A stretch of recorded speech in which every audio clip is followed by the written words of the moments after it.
This video is a mix of both true stories and fiction. You decide which ones are which. Mommy told me never to go in the basement, but I wanted to see what was making that noise. It kinda sounded like a puppy, and I wanted to see the puppy. So I opened the basement door and tiptoed down a bit. I didn't see a puppy, and then Mom yanked me out of the basement and yelled at me.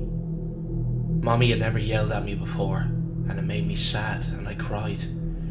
Then Mommy told me never to go into the basement again, and she gave me a cookie. That made me feel better, so I didn't ask her why the boy in the basement was making noises like a puppy, or why he had no hands or feet.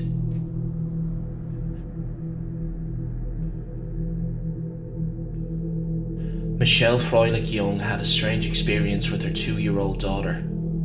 When my daughter was 2, I found her twirling paper towel tubes tied with twine in the air.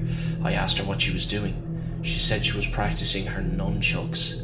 I was very confused that she'd have no way of knowing what they were. I asked her what she meant, and she said that Adam had told her how to make them and showed her each night how to use them. She went on to say that Adam told her to practice because she may need to know how to defend herself someday. I almost freaked out, but I asked her what Adam looked like.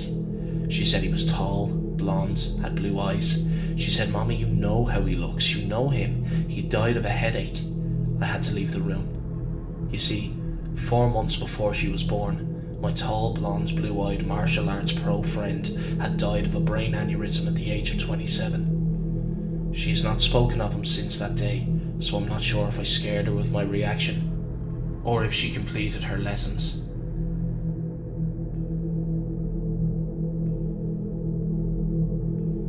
I begin tucking my son into bed and he tells me, "Daddy, check for monsters under my bed."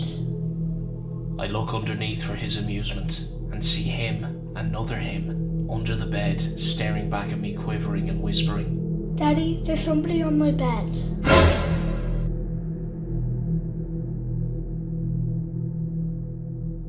I miss an exit and the GPS tells me to take the next one.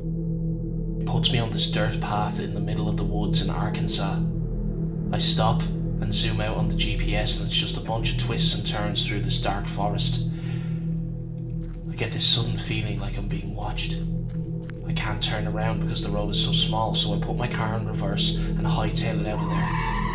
A while later, I stumble on this YouTube video, and it talks about this same forest, which happens to be one of the forests where the most people go missing in the US.